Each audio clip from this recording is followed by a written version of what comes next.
aqueles que são como ele, puro de coração. Esses são os que vão vê-lo face a face, que vão olhá-lo face a face. Esses vão ver o Senhor como Ele é. Aqueles que foram lavados pelo sangue do Cordeiro e que aguardam ver o seu Senhor face a face. Os que têm essa esperança purificam o seu coração hoje, diz 1 João. E esses que esperam no Senhor dessa forma, transformam o seu coração desta maneira. Desejam ser como Deus, em santidade. Mas por que coração? Porque o coração aqui é a grande questão. Por que o Evangelho de Mateus foca nesse ponto? Por que ele está dizendo, bem-aventurado o homem limpo? Por que ele não fala, bem-aventurado o puro? Por que é o puro de coração? Porque o coração aqui, que é o ponto em questão. Se nós olharmos, por exemplo, no capítulo 5 mesmo, no próprio Sermão do Monte, verso 28, diz assim, 5:28. Eu, porém, vos digo, qualquer que olhar para uma mulher com intenção impura, no coração, já adulterou com ela.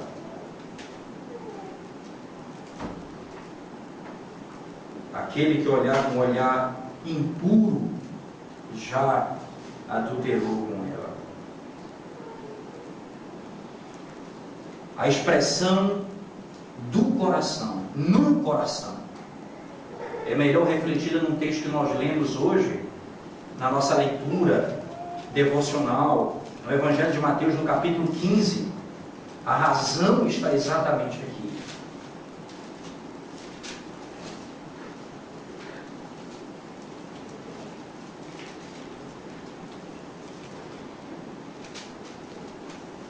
Verso 15 em diante, do capítulo 15, diz assim: Então lhe disse Pedro, explica-nos a parábola. Jesus, porém, lhe disse, também vós não entendeis ainda? Não compreendeis que tudo o que entra pela boca desce para o ventre e depois é lançado em lugar escuso?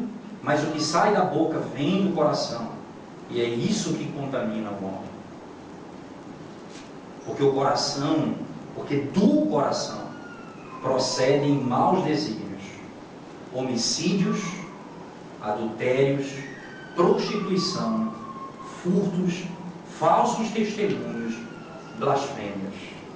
São estas as coisas que contaminam o homem, mas o comer sem lavar as mãos não o contamina.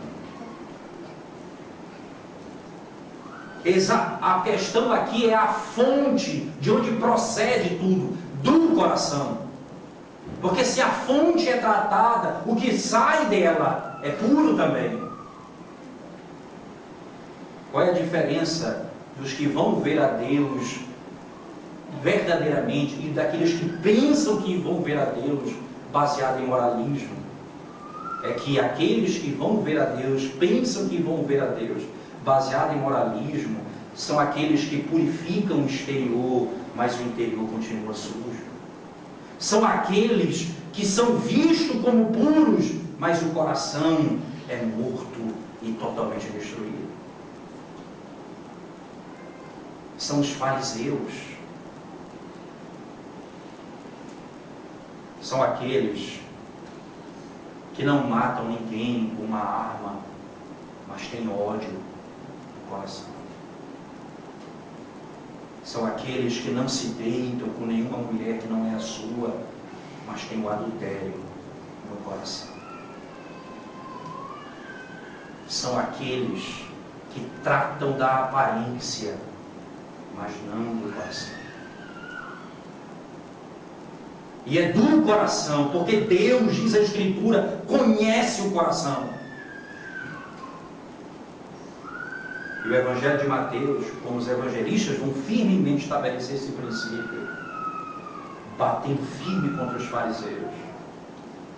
Não mostre à tua esquerda o que faz a tua mão direita. Não olhe que todos vejam, entra no teu quarto, sozinho, em oração. É um tratamento para que nós busquemos a pureza de coração.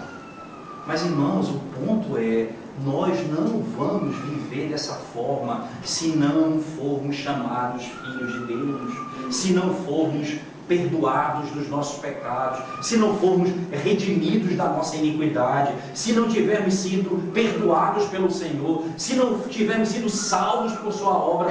Nós não vamos ter o coração e buscar o coração puro em hipótese nenhuma. Nós vamos maquiar, nós vamos produzindo a falsidade em nós, mas não vamos ter o coração puro. A pureza de coração não pode ser produzida por força humana, ela é obra de Deus também.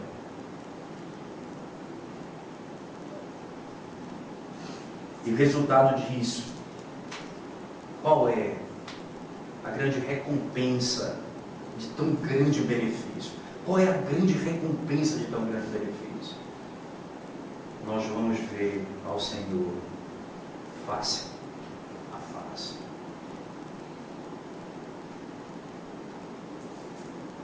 Sem santidade, nós não poderemos ver a Deus. Sem santidade, nós não poderemos ver a Deus.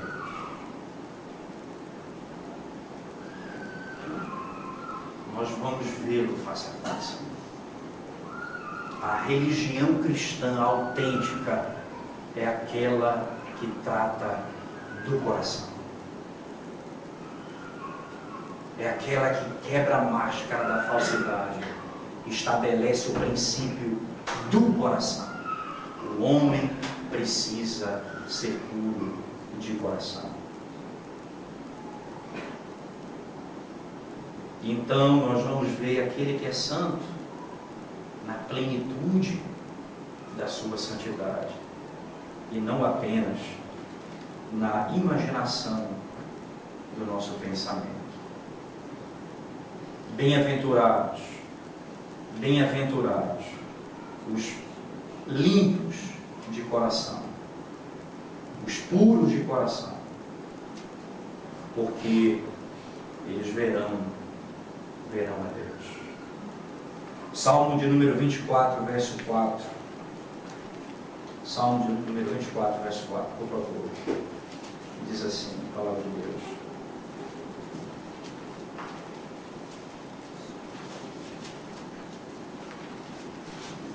O que é limpo de mãos e puro de coração, que não entrega a sua alma à falsidade, nem jura dolosamente. Aqui é uma resposta à pergunta iniciada no verso 1. Ao Senhor pertence a terra e tudo o que nela se contém, o mundo e os que nele habitam. Fundou-a sobre ele os mares, e sobre as correntes a estabeleceu. Quem subirá ao monte do Senhor? Quem há de permanecer no seu santo lugar? O que é limpo de mãos e puro de coração, que não entrega a sua alma à falsidade, nem jura dolosamente. Este obterá do Senhor a bênção e a justiça do Deus da sua salvação. Tal é a geração dos que o buscam, dos que buscam a face do Deus de Jacó. Levantai, ó portas, as vossas cabeças, levantai-vos, ó portais eternos, para que entre o Rei da Glória. Quem é o Rei da Glória? O Senhor forte e poderoso, o Senhor poderoso nas batalhas. Levantai, ó portas, as vossas cabeças, levantai-vos, ó portais eternos, para que entre o Rei da Glória. Quem é esse Rei da Glória? O Senhor dos Exércitos. Ele é o Rei da Glória. Veja, a imagem do salmista descreve exatamente a figura descrita ali no capítulo 5 de Mateus e no livro de 1 João 3. As duas imagens se completam aqui nesse salmo. Quem são aqueles que vão habitar na presença de Deus? E nós sabemos quem são aqueles que vão vê-lo face a face. São aqueles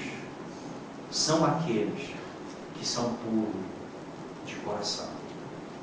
E diz o texto: tal é a geração dos que o buscam, dos que buscam a face do Deus de Jacó. Buscar a face do Deus de Jacó não é simplesmente buscar em oração, mas aprendemos que é buscar vê-lo face a face, como diz João, ver ao Senhor como Ele é.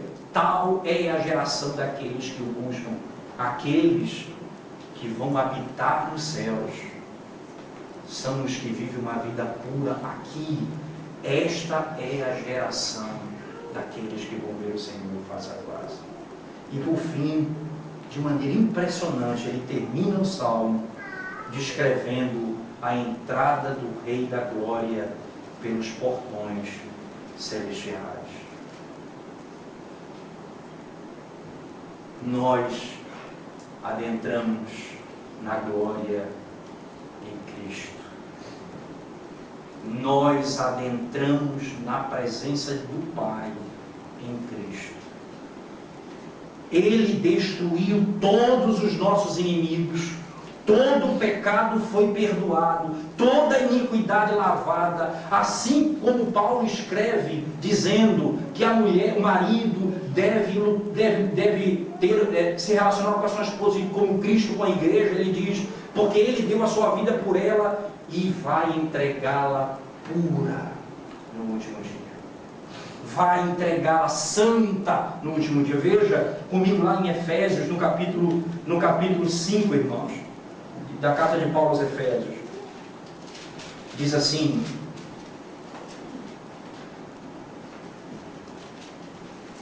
Efésios capítulo 5, verso 22 em diante, diz assim: as mulheres sejam submissas ao seu próprio marido como ao Senhor, porque o marido é o cabeça da mulher, como também Cristo é o cabeça da igreja, sendo este mesmo o Salvador do corpo.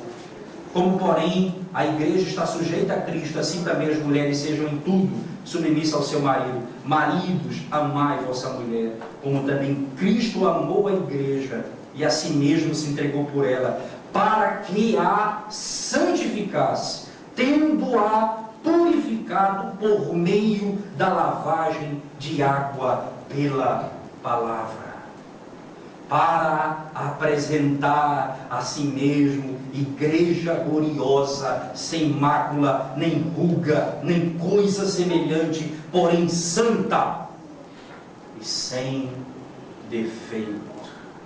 Santa e sem defeito, pura, perfeita, sem mácula. Quem vai fazer isso? Jesus Cristo. Os portões se abrem para a entrada do Rei da Glória, destruiu seus inimigos, e agora a glória o espera, e ele adentra os portões celestiais, levando os inimigos todos cativos, destruídos. O meu pecado, o seu pecado, a sua culpa, a minha culpa, foi levada pelo Rei da Glória. Ele vai nos apresentar diante de Deus sem mancha alguma. Eu fui salvo pela graça dele. Eu vou vê-lo como ele é, pela graça dele. Como vivem os que esperam esse dia?